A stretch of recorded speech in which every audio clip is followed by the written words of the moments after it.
Sou Josh Bernstein e estou no Egito para investigar o faraó mais polêmico da história. Seu nome era Akhenaton. Estou tentando descobrir como o pai de Tutankhamon quase destruiu um império. O acesso exclusivo às múmias da tumba do rei Tut, nossa, poderá finalmente revelar o verdadeiro motivo.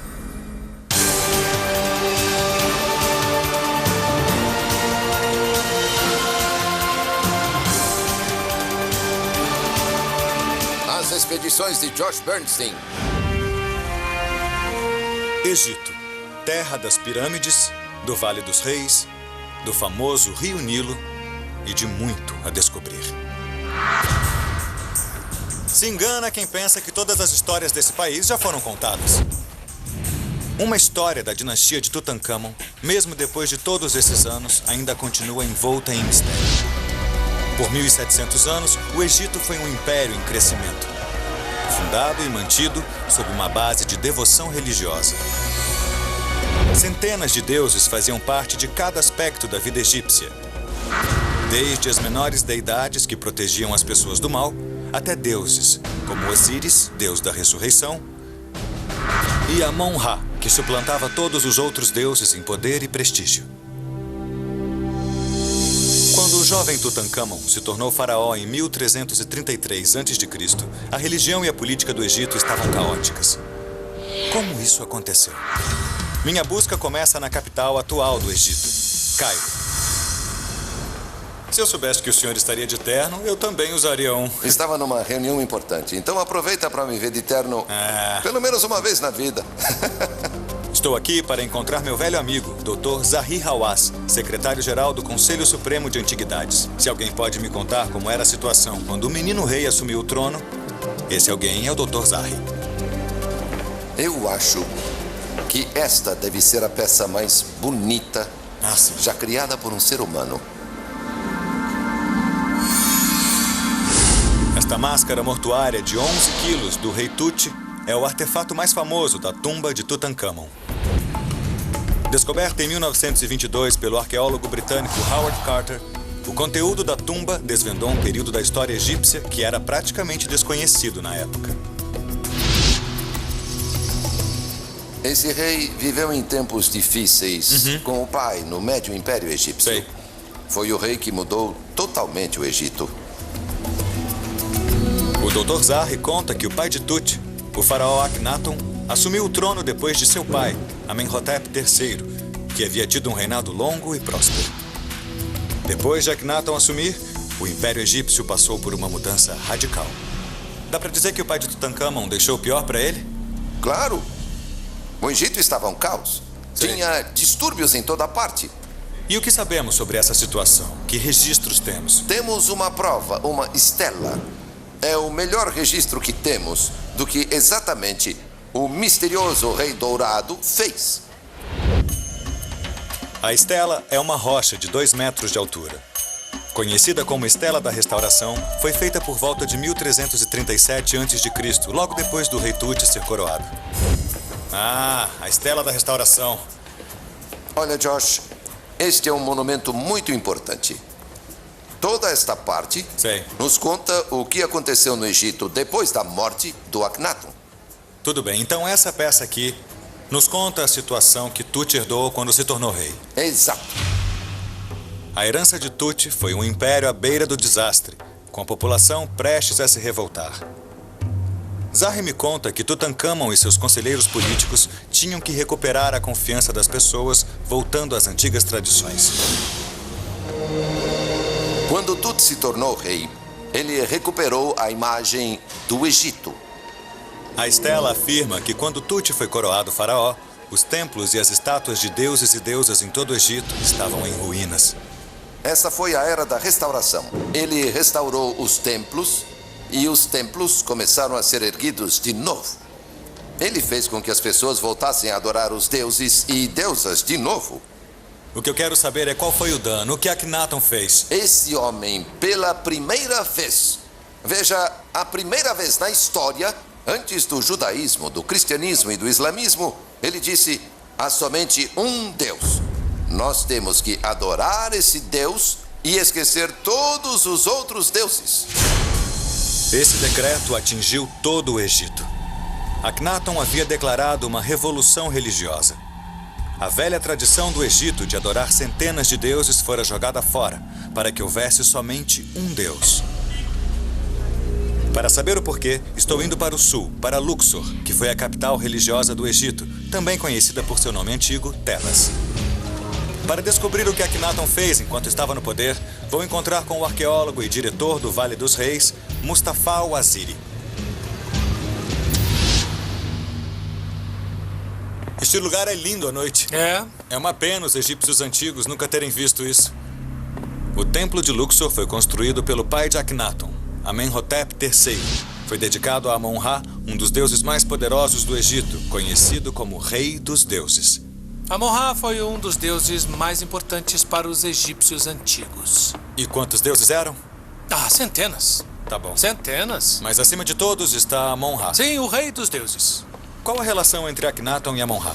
É isso que eu vou mostrar a você, lá em cima. Isso vai ser legal. Sabe como os antigos egípcios faziam para subir até lá? Colocavam andaimes? Não exatamente um andaime, mas fizeram rampas feitas de escombros, argila, lama, coisas assim. Que lindo. Essa é a melhor vista de todas. Embora a vista seja deslumbrante, Mustafa conta que ele me trouxe aqui para revelar um dos maiores escândalos do Egito Antigo. Josh, veja a surpresa. Tá bom. Legal. Esse é o cartucho. Tá. Esse cartucho, ou placa, indica quem construiu o templo e a quem foi dedicado. Veja só o que Akhenaton fez. Ele apagou o nome do deus Amon-Ra, como você pode ver. Ele destruiu só a parte de Amon-Ra desse cartucho aqui. Não só aqui. Olha a sua volta. Nesses também. Aham. Na verdade, fez isso em todo lugar. É mesmo. Veja, todos os cartuchos foram completamente destruídos por Akhenaton. Foi algo relevante. Sim, foi. O que sabemos sobre Akhenaton que possa tê-lo levado a fazer isso? Akhenaton estudou para ser sacerdote e não faraó. Desde a sua infância. E por que ele se tornou faraó? Por causa da morte do seu irmão mais velho. O irmão mais velho do Akhenaton morreu? Sim. Ele se viu em uma situação de, contra sua vontade, ter que se tornar rei do Egito. Colocado subitamente no poder, Akhenaton viu a oportunidade de impor sua visão religiosa ao Egito. Começou com a extinção do mais poderoso dos deuses, Amon-Ra. Ele não gostava que Amon-Ra assumisse as características de carneiros, animais, pessoas. Para ele, Deus é Deus. É invisível. Mas isso foi só o começo. Muitos pedreiros trabalharam duro para entalhar a imagem do deus Amon-Ra. Os templos dedicados a todos os outros deuses em todo o Egito foram fechados e a devoção a eles proibida. O reino de destruição de Akhenaton estava para se tornar muito pior.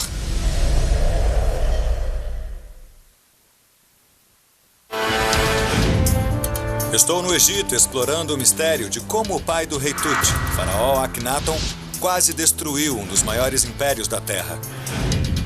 Quando Akhenaton chegou ao poder em 1353 a.C., ele iniciou uma revolução religiosa, abolindo a adoração de muitos deuses em prol da crença em apenas um. Mas não foi só isso. Depois do 5º ano de reinado, Akhenaton abandonou a capital religiosa do Egito, Tebas, para começar a construção de uma nova. O novo centro de adoração de Akhenaton está localizado entre a moderna Luxor e o Cairo, e é conhecido hoje como Tel El Amarna. Estou a caminho de encontrar o diretor do projeto Amarna, uma ambiciosa escavação arqueológica que está revelando a cidade de Akhenaton. Oi, Barry. Oi, Josh. Vamos para Amarna? Direto para Amarna. Espero que o arqueólogo Barry Camp possa dar informações sobre a decisão radical de Akhenaton e os efeitos drásticos que isso teve no povo do Egito Antigo. De uma maneira geral, havia alguma coisa aqui na época, além do deserto árido? Não. Em nenhuma outra época, um rei escolheu o Médio Egito como o centro de seu reino. E acredito que não tenha sido uma escolha popular para as pessoas que estavam com ele. Hoje em dia, quando você está aqui, vê campos e palmeiras, mas naquela época não havia nada disso. Os limites do deserto iam diretamente até o rio. Então era um local árido e inabitável para construir uma cidade. Barry conta que os lados do penhasco em volta da nova cidade têm entalhes encomendados por Akhenaton. Essas marcações de fronteiras podem nos oferecer informações do porquê Akhenaton tomou essa decisão sem precedentes. Vamos pegar um barco para descer o Nilo em busca dessas informações. Uma linda vista descendo o Nilo. Para onde estamos indo? Estamos descendo na direção do norte para uma das estelas demarcatórias. Tá bom. Arqueólogos encontraram 16 estelas demarcatórias estabelecendo os limites externos da cidade, e é possível que outras ainda sejam descobertas. Vamos dar uma volta enquanto exploramos o Nilo? Minutos depois de nossa saída, percebemos que o horizonte parece ter desaparecido. Infelizmente, estamos indo naquela direção. É meio misterioso o jeito como desapareceu. É como sim. se entrássemos na terra de Akhenaton. Um aviso, fique atento. Sim. Porque... é uma região de mistério. Essa é a estação do vento Hamsin, no Egito. Por 50 dias, ventos fortes no Saara geram violentas tempestades de areia. Elas podem cegar. E se você não tiver cuidado, até matar. Tempestade de areia. Tempestade de areia, é mesmo? Estamos voltando. Sabe por que estamos voltando? Não deveríamos voltar. Olha o porquê. As tempestades de areia têm ventos que podem exceder 135 km por hora. É um furacão de areia. Vai ser legal. Vamos demonstrar o que acontece quando uma tempestade de areia te atinge no Nilo. Agora, por exemplo, percebo que o vento aumentou um pouco. Sentiram? Muito vento. Por causa do risco, não temos escolha a não ser voltar para a margem o mais rápido possível. Durante o reinado de Akhenaton, esse meio ambiente severo era o lar de mais de 30 mil egípcios. Veja, os penhascos desapareceram. Não dá nem para ver mais o Nilo. Ventos como esse sempre causavam muita destruição. Arrasavam plantações, espalhavam o gado e danificavam as casas. Como faraó, ninguém impediria Akhenaton de construir a sua cidade. Detidos por uma das forças naturais mais poderosas do Egito, Barry e eu decidimos visitar outra das 16 estelas. Uma protegida da tempestade. Vê aquela ali?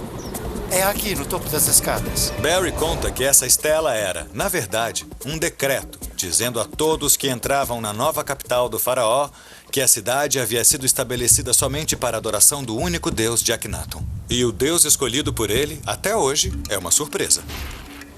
Isso nos dá uma ideia do que se passava na mente de Akhenaton. Em suas próprias palavras, já que está escrito na primeira pessoa, diz que esse é um território exclusivo para Aton e que jamais pertencera a nenhum outro deus ou qualquer outro rei antes. Akhenaton havia decretado que Aton, antes um pequeno deus sol, era agora o único e verdadeiro deus do povo egípcio. A partir daí, o disco solar, o Aton, deveria ser reverenciado como criador universal da vida. A decisão de abandonar não apenas Tebas, mas de certa forma todos os panteões dos deuses foi o grande ato, a marca de Akhenaton. Sim, com certeza. Isso o tornou, mais tarde, impopular. É por isso que ele é famoso entre nós. Eu quero entender o que se passou na mente das pessoas. Está preocupado? Se o Papa Bento XVI, se o Papa dissesse: nós não vamos mais adorar Jesus Cristo. Agora vamos adorar vários deuses. Vamos retornar a Baal e aos ídolos de pedra. Depois de 2000 anos de cristianismo, vamos ignorar isso e nos mudar para os arredores de Nápoles.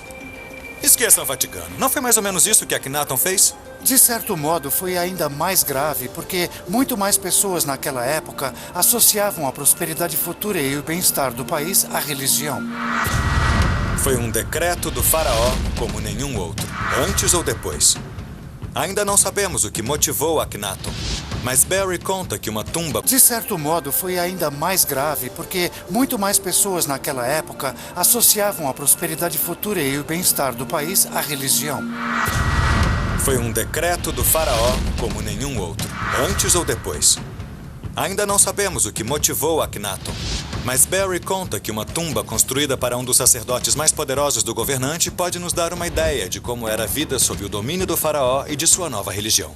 Essa é uma das melhores tumbas em Amarna. É? É a tumba do alto sacerdote Merirá. Está cheia de informações. Isso vai ser bom. Barry conta que as evidências da fixação religiosa do rei herege podem ser encontradas nas paredes da tumba. A área principal é essa grande, que tem umas gravuras interessantes. As demonstrações de arte sob o reinado de Akhenaton foram tão revolucionárias quanto as religiosas. Imagens como essas na tumba tinham um estilo mais realista do que em qualquer período do Egito Antigo. Isso deu aos arqueólogos um sentido muito mais claro da vida na nova capital. É a vida cerimonial mostrada aqui? Exatamente, com certeza. Tá bom. Vamos procurar indicadores de como a vida era no reinado de Akhenaton. Isso mesmo. Barry diz que em todos os lugares onde a família real está retratada, todos estão envolvidos pelos raios protetores de Aton, representado pelo disco solar. Será que dá para dizer que Akhenaton era obcecado pelo Sol? Sim, Akhenaton era obcecado pelo Sol, pela adoração ao Sol. Aqui estão Akhenaton e Nefertiti, liderando a procissão na direção do templo principal de Aton, a casa de Aton, que é naquela parede ali. Vejo muitas mulheres. Sim, elas tocavam para dar boas-vindas à família real quando chegasse. Não só mulheres. Há também um boi gordo bem ali, esperando para ser sacrificado. Parte do ritual de adoração de Aton exigia sacrifício. Sim, era padrão. Aqui estamos, nessas formas quadradas, cada uma com uma mesa de oferenda com comida somente. Nossa, tem muitas mesas de oferenda aqui. Ah, sim, é um grande símbolo de comida abundante. Considerando que é a parede de uma tumba e que eles idealizavam a vida após a morte, não seria possível que a realidade não fosse tão gloriosa como é mostrada? Mas agora você pode ir até as ruínas dos templos de Aton e ver o que restou das mesas de oferenda. Elas são muito parecidas com o que você vê no chão. Bom, então vamos ver o que tem no chão. Claro. Este é o pequeno templo Aton, o santuário que foi completamente construído de pedra. Foi restaurado até seu tamanho original para dar aos visitantes uma ideia do tamanho da construção. Barry conta que o pequeno templo Aton, como as outras estruturas religiosas em Amarna, foi construído rapidamente. A câmara cerimonial mais sagrada permanece sem telhado para que o disco solar possa ser adorado diretamente. Essas são mesas de oferenda? Sim, essa é uma fileira de mesas de oferendas que reconstruímos sobre as fundações das originais. Havia originalmente 7 fileiras, cada uma com 10 mesas. E esta aqui é uma delas? Sim. Ah, Agora somente as fundações, tijolos de lama negra. e essa é a dica que nos diz quantos são. São 70 plataformas de cada lado do centro. Isso mesmo. Por que Akhenaton precisaria de tantas mesas? Acho que ele queria enfatizar a benevolência de seu reinado e como Aton era uma fonte de abundância para o seu povo. É uma boa forma de atender às necessidades religiosas, honrar o único Deus e deixar que as pessoas prosperem. Esse era o ideal promovido pelas imagens na cidade, mas a realidade pode ter sido bem diferente. Depois de 10 anos, Akhenaton transformou seu deserto em uma capital movimentada, mas esse feito teve um custo. Devido às severas condições e aos castigos físicos impostos a seu povo, seu reinado ficou conhecido como a Época dos Anos Negros e colocou a sobrevivência do império em risco.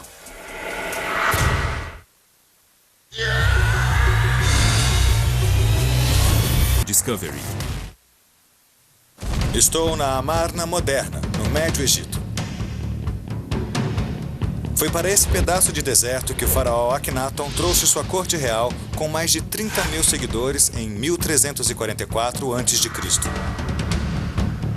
Sua meta era fundar uma nova capital religiosa, dedicada ao culto de um só Deus, o disco solar Aton.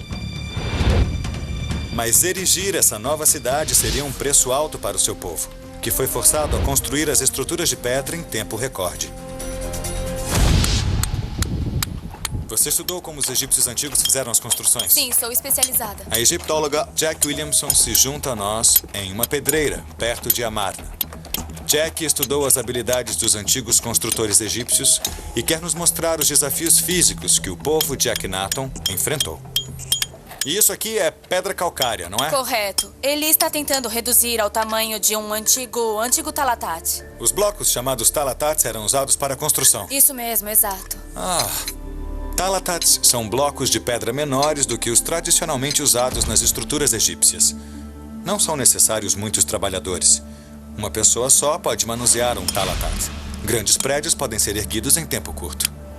Agora, quanto ao processo que Mustafa está fazendo, é parecido com o que veríamos no Novo Reino? Algo similar, sim. O cinzel era de cobre e o martelo era um pedaço de pedra ou uma marreta de madeira. Você acha que eu consigo fazer isso aí? Eu não vejo por que não. Olha, Mustafa. Posso? Ah. Então, antes de Akhenaton, não havia talatats. Isso mesmo, ele foi o primeiro a usá-los. E ele também tentou fazer muitas coisas novas em arquitetura e arte num curto período de tempo. Interessante, não é? Talvez porque a visão dele fosse única e soubesse que encontraria muita resistência das pessoas, ele tenha pensado: se eu vou fazer com que adotem essa ideia de Aton, tenho que construir esse lugar bem depressa. Eu acredito que sim. A construção de cada uma das grandes pirâmides levou 20 anos. Sob o domínio de Akhenaton, a cidade surgiu no meio do deserto, na metade do tempo. Ai! Foi mal, né? Essa doeu. Se você não segurar direito, pode sentir nos ossos. Essa era a vida na pedreira egípcia. Trabalho duro, não há como negar. Mas para os operários de Akhenaton, entalhar talatats era o mais fácil. Carregar os blocos prontos para as estruturas religiosas, sendo construídas a muitos quilômetros dali, era o real desafio. Tudo bem? Você A primeira pegou? parte já foi. Agora é a segunda parte. Aqui vamos nós. Calma, cuidado. Olha, eu acho que essa pedra pesa mais ou menos 45 quilos. Isso é quase o meu peso. Esse bloco tem quase o mesmo peso que eu. Tá legal. Ai, Opa. cuidado. Akhenaton queria a cidade construída rapidamente. A construção deveria ser bem rápida e ele queria que seguissem todas as suas especificações. Tudo bem. Deus abençoe o rei. Vamos em frente.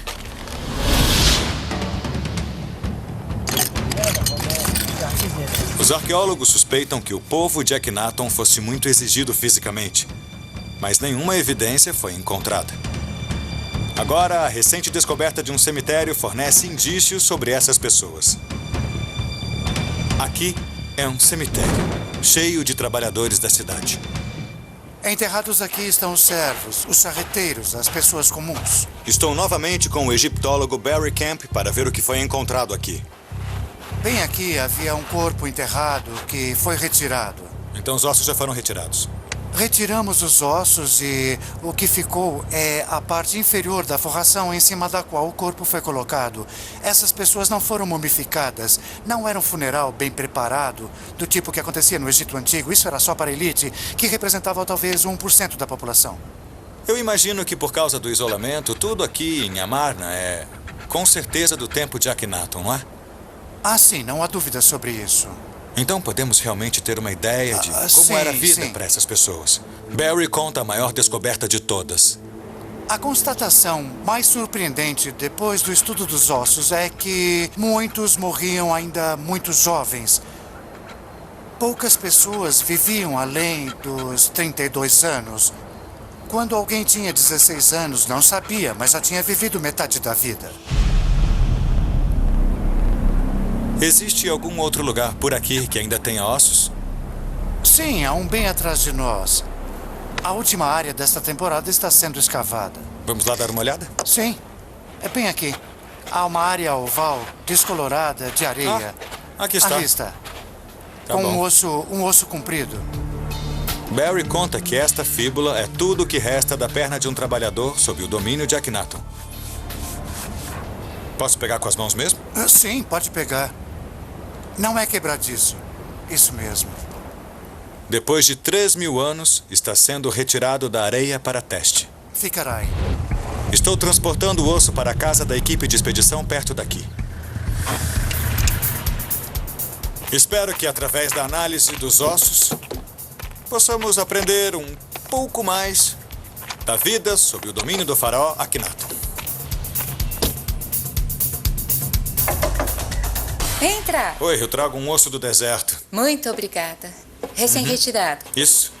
Vamos. E você tem mais? Tenho muito mais. Tá bom.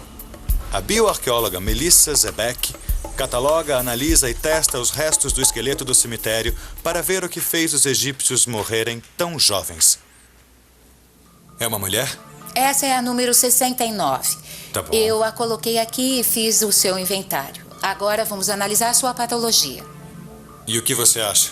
Ela não parece muito bem. Tinha entre 40 e 45 anos. Bem velha até. É, o que não é muito comum nesse cemitério. Mas ela também tinha artrite e algumas fraturas nos ossos. Estas rachaduras aqui indicam fraturas em costelas que ela sofreu mais cedo, porque estão curadas. O interessante é que ela teve um grave trauma lombar. E quanto ao trabalho? O que causaria esse tipo de ferimentos? A maioria de pegar cargas pesadas. Está entre as duas vértebras lombares.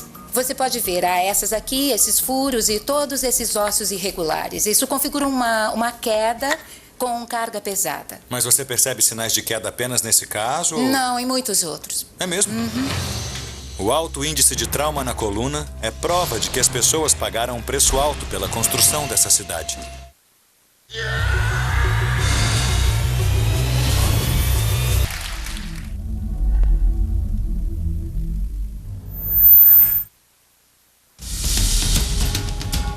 Durante a 18ª dinastia egípcia, o faraó Akhenaton abandonou os antigos deuses, seus templos e seus sacerdotes e fundou uma nova capital para adorar um deus, Aton, o disco solar.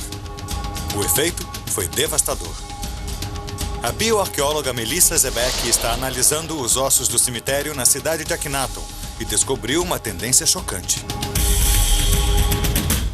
Outra informação interessante sobre esse cemitério é o fato dessas pessoas estarem entre as mais baixas da história do Egito. Sério? Os mais baixos de toda a história antiga do Egito? Aham. Em relação ao egípcio normal antes da era Akhenaton? Antes e depois do tempo de Akhenaton, os egípcios normais eram, em média, 15 centímetros mais altos. Isso é muita coisa. É. As pessoas encolheram 15 centímetros só no decorrer de meia geração. Mas não geneticamente. Provavelmente foi um problema nutricional. Mas achei que os súditos do rei pudessem participar de todas as festas e tivessem fartura de alimentos. Bom, isso é o que as tumbas mostram, mas acho que era tudo propaganda ou as pessoas somente podiam desfrutar de tudo isso quando estavam nas tumbas. Os ossos do cemitério de Amarna fornecem algumas dicas interessantes. Má nutrição prolongada, trauma físico sério e uma incomum morte prematura. É óbvio que algumas pessoas sob o domínio de Akhenaton sofriam muito. E o sofrimento não se restringia somente à nova capital religiosa. Apesar de ter o exército mais poderoso sob seu comando, Akhenaton acreditava na política de paz. Isso resultou em uma rebelião bem-sucedida de nações e todo o império começou a enfraquecer. Quando Akhenaton morreu em 1336 a.C., depois de 17 anos no trono, reinava o caos no país. Um faraó de 9 anos de idade, Tutankhamon, assumiria o trono. Para entender os passos dados por Tut para restaurar a prosperidade no país, estou voltando ao Luxor para encontrar o arqueólogo Mustafa Waziri no templo de Karnak. Bom te ver de novo. Bom te ver também, Josh. Mustafa conta que depois da morte de Akhenaton, os egípcios foram incentivados a retornarem para suas ordens religiosas. A mudança foi liderada pelos sacerdotes de Amon-Ra, rei dos deuses, que sofreram privações e estavam ansiosos para reaverem o prestígio. Josh, eu quero te mostrar uma coisa muito importante aqui. Você sabe que os altos sacerdotes do deus Amon-Ra estavam perdendo o poder.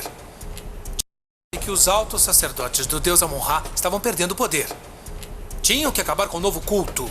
Tinham que acabar com a nova religião. Então, tiveram que esperar pela morte de Akhenaton. Depois que Akhenaton morreu, os sacerdotes fizeram o que queriam. Ah, sim, é claro.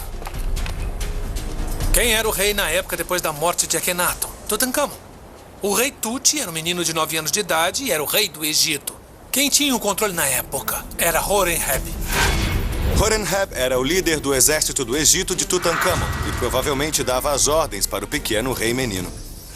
Não é pouca coisa, é muito importante, né? Sim, era certamente uma posição muito influente na época. Para agradar, para satisfazer os sacerdotes de Amon-Ra, o que ele fez aqui em Karnak, ele destruiu completamente todos os templos do deus Aton. Mustafa menciona que Horemheb não só destruiu os templos de Aton em Amarna e os construídos na antiga capital de Karnak, mas também fez tudo para esconder o fato de que algum dia haviam existido. E então o que Horemheb fez para escondê-los de todos? Ele os usou como enchimento dentro dessas 3 torres. Essas torres, ou portões monumentais, marcavam a avenida e a entrada para o templo que honrava Amon-Ra. Então, usando os talatates de Akhenaton, em especial dos templos de Aton, ele disse: não queremos mais ninguém adorando esse deus, vamos então escondê-lo. Após a morte de Akhenaton, a capital do Império no deserto foi abandonada e destruída. O deus solar, Aton, foi finalmente retirado do panteão egípcio e seus monumentos foram destruídos.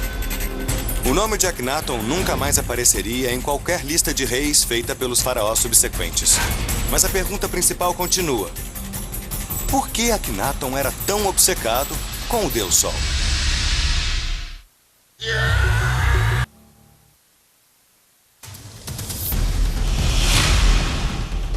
O faraó Akhenaton da 18ª dinastia proibiu a adoração dos deuses tradicionais do Egito para fundar um novo culto e uma nova capital religiosa dedicada a Aton, uma divindade solar menor.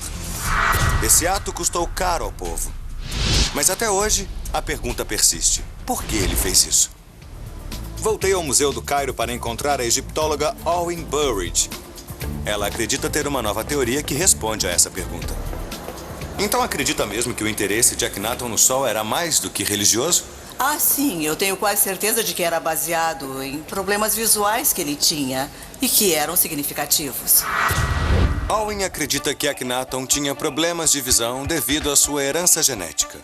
Sua teoria é bem polêmica, mas ela afirma que a prova pode ser encontrada na Sala Armana, no Museu do Cairo. E aqui está o centro das atenções, o faraó Akhenaton. Ah, legal. Você tem que entender que os faraós gostavam de ser retratados em sua forma perfeita. Tá bom. Veja como o rosto é comprido e seu olhar é distante. É quase assustador o modo como as pálpebras superiores estão levantadas. Acredito que, mesmo que esteja um pouco exagerado para causar um efeito divino etéreo, foi baseado em uma pessoa viva. Sério mesmo? Creio que sim. Rosto comprido, pálpebras estranhas, o jeito como olha. E o pescoço curvado. Owen, esse estilo era o mesmo em todas as estátuas? Com certeza sim, e era intencional. E vemos isso aqui nessa estátua mais completa. Ele tem o rosto longo, olhos protuberantes. Os ossos da clavícula são proeminentes, mas os ombros são estreitos. É importante notar que o tórax é pequeno, o que acentua o tamanho da barriga e o pequeno umbigo. E ainda... Pois é. Logo que eu entrei eu reparei. Remete Sim, à parece bem fertilidade, feminino. né? Mas a pelvis, está vendo? Owen crê que todos esses são indicadores de uma condição fisiológica. Quero que você veja os olhos dele. Os olhos me chamaram a atenção. Ele tem algo chamado ceratocone.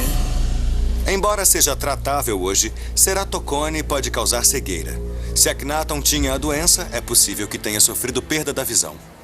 Veja as córneas dele. São pontudas e chegam até a levantar as pálpebras superiores. Esse homem deve ter tido uma miopia grande. Owen acredita que Akhenaton adorava o disco solar porque seus raios brilhantes faziam com que ele enxergasse. Ela conta que o ceratocone também é um dos sintomas usados para diagnosticar um problema genético raro. Outro sintoma pode ser visto em suas mãos. Dê uma olhada nas mãos dele. Algo estranho acontecia com as mãos dele. Acho que o faraó sofria de algo chamado síndrome de Marfan. Síndrome de Marfan, é isso? A síndrome de Marfan é uma desordem genética que tem efeitos profundos no esqueleto. Mesmo hoje em dia, aqueles que sofrem desta síndrome têm sistemas cardiovasculares fracos e podem morrer jovens. Existe um indicador de síndrome de Marfan hoje em dia? Assim, os médicos sabem através de alguns exames. O primeiro é chamado de teste Steinberg. Quero que você coloque o seu polegar dentro da sua mão e coloque seus dedos para baixo. Se ficar para o lado de fora, isso é chamado de sinal do dedo polegar. Meu dedão viria até aqui se eu tivesse a doença, Assim, não é isso? Sim, este é o sinal do dedo polegar. Se eu tivesse com o cetro e o chicote, não veria meus polegares. Está dizendo que Isso assim mesmo. é normal, desse jeito. Mas Isso é ele tem normal. dedos tão longos que seus polegares aparecem. Seus polegares aparecem. O diagnóstico de Owen parece plausível, mas até agora foi baseado em arte do período Amarna. Para poder provar sua teoria, ela tem que fazer exames genéticos. A múmia do faraó Akhenaton nunca foi identificada positivamente, mas outras na família foram. Se quisermos testar a teoria da síndrome de Marfan, e já que não temos Akhenaton, podemos usar a múmia de Amenhotep III. Eu sei que ele está lá em cima, na sala da múmia real. É, está sim, mas quando olhamos as radiografias de Amenhotep III, ele não tem as mesmas características de seu filho. Então, como Akhenaton adquiriu isso? Sabemos que 26% dos casos de síndrome de Marfan são de mutações espontâneas. Isso significa que não há histórico familiar. Mas também significa que ele poderia passar para as gerações futuras. A escolha óbvia seria testar a múmia do rei Tut, mas ela é considerada tão preciosa que o acesso é praticamente impossível. Owen diz que Akhenaton pode ter tido netos, e eles seriam nossa melhor opção. Rei Tut teve filhos? Teve sim. Mesmo? Um segredo pouco conhecido, mas há 2 fetos colocados na tumba com ele. Então, até onde sabemos, são filhos legítimos de Tutankhamon. É. E são os netinhos de Akhenaton. Isso, correto. Vamos checar, então. Ok. Estamos indo para o Hospital e Universidade de Medicina Qasar El Aini, onde teremos acesso inédito aos fetos encontrados na tumba do rei Tut. Quem vai permitir o teste da teoria de Owen é o Dr. Mohammed Fauzi Gabala, guardião dos restos mumificados. Da tumba de Tutankhamon. Eles estão aqui? Aqui estão as 2 caixas. Sério? Tá bom. Lugar bem comum para guardar múmias. É a primeira vez que qualquer pessoa verá um deles, não é? Exatamente. Com a abertura dessas caixas, Owen espera encontrar evidências da síndrome de Marfan e a prova genética que pode confirmar a sua teoria de que Akhenaton tinha mais do que razões religiosas para sujeitar seu povo ao sol escaldante no meio do nada. A gente tá conseguindo ouro do bom! Só no Discovery. Minha busca pelo motivo que levou o faraó Akhenaton a quase destruir o Egito revelou a história de um homem que rejeitou o panteão tradicional dos deuses e instaurou um culto a um deus único. Através da ciência moderna, esperamos descobrir se o motivo de tudo foi um problema médico conhecido como Síndrome de Marfan. O Dr. Mohammed Fauzi Gabala, a egiptologista Owen Burridge e eu estamos prestes a examinar os fetos mumificados encontrados na tumba do rei Tut. Essa é a primeira vez que eu vou ver restos fetais mumificados. Estou bem animado e eu sei que você também. sim. Owen acredita que os motivos que levaram Akhenaton a deixar Tebas e construir uma nova cidade no deserto não foram só religiosos. Você gostaria de ver? Por favor, doutor, Vamos. faça as honras. Examinar esses restos oferece a ela a chance de determinar evidências físicas para sua teoria polêmica. Uau! Ah, meu Deus. Veja isso. É um feto com 7 meses de idade. Você pode ver claramente na parte inferior esquerda... Desculpa, doutor, mas antes de falar de patologia, eu quero apreciar um pouco o momento em que eu olho para o filho natimorto do rei Tut. Professores acreditam que esses fetos possam ser os filhos de Tutankhamon e sua única esposa, a Resenamon, que também era sua meia-irmã. Se a teoria de Owen estiver correta, a relação próxima da família cria a possibilidade de que eles teriam tido a síndrome de Marfan. E quanto ao outro feto? Vamos ver. Podemos? Podemos Sim, ver você agora? quer? Você gostaria de abrir? Claro, eu posso. Claro, Mesmo? está aberto. Eu ajudo. Tadá! A caixa é tão pequena. Isso é incrível. É um feto pequeno. Está no lugar, como você pode Nossa, ver. é tão pequeno. E Eu achei que aquele fosse pequeno, mas esse daqui é ainda menor. E é tão frágil.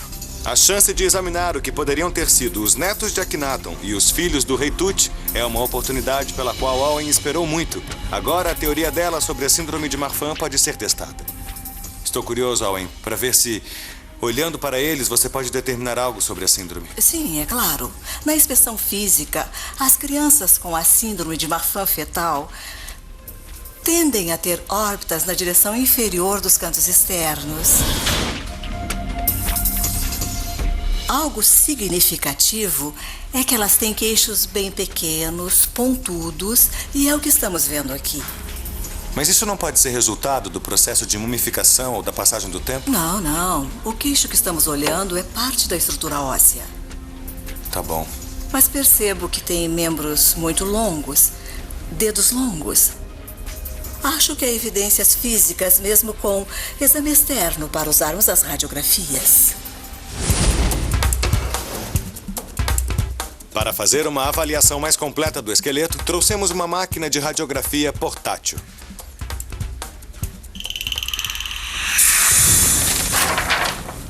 Temos chapas? Sim, temos muitas chapas. Excelente! O radiologista e especialista em múmias, professor Ashraf Selim, veio ajudar a analisar as imagens. Mostra os detalhes tirando várias radiografias do bebê. Tá bom.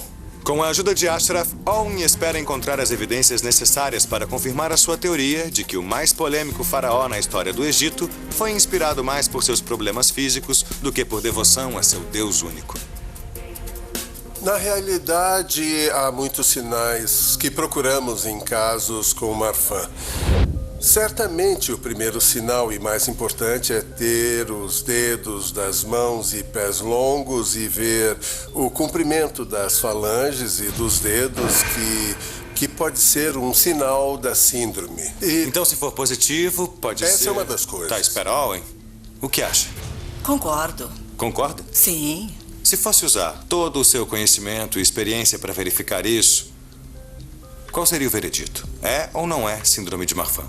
Bem, pelo que vi nas radiografias, eu não creio que possamos descartar a síndrome de Marfan. E, ao mesmo tempo, não posso confirmar que é a síndrome. Mas a possibilidade existe. Bem, existe sim. Tudo bem, então, se nós pudermos voltar na linhagem a partir deste feto, até Tut, sua esposa, e até Akhenaton, e dissermos, tudo bem, Akhenaton teve síndrome de Marfan. Como isso se encaixaria em sua obsessão pelo Sol? Bom, Akhenaton tinha um formato de olhos incomum, o que o teria tornado muito míope. E, por isso, ele poderia enxergar muito melhor a luz do Sol. Dá pra dizer que ele tinha uma necessidade fisiológica da luz do Sol? Sim. Espera, isso quer dizer que tem uma explicação biológica e morfológica para a obsessão do faraó Akhenaton pelo disco solar. Exatamente. Apesar das novas evidências, a teoria de Owen continua sem confirmação. O que já está mais do que provado é que Akhenaton adorava obcecadamente o Sol e que provocou o caos no Império Egípcio. Depois de sua morte, o rei Tut e seus conselheiros restabeleceram as velhas crenças em muitos deuses para mostrar para o povo que os anos negros haviam terminado. No final, os esforços do faraó Akhenaton para que seu povo aceitasse e adorasse para sempre o Aton ou disco solar falharam drasticamente. Os templos e monumentos foram destruídos, a cidade sagrada abandonada e a nova religião esquecida. Assim, o legado de Akhenaton ficou oculto da história por mais de 3.000 anos. Mas de forma irônica e surpreendente como os mistérios do Egito Antigo, as tentativas de apagar Akhenaton da história acabaram preservando o seu legado por vários milênios. Versão brasileira, Tempo Filmes, São Paulo.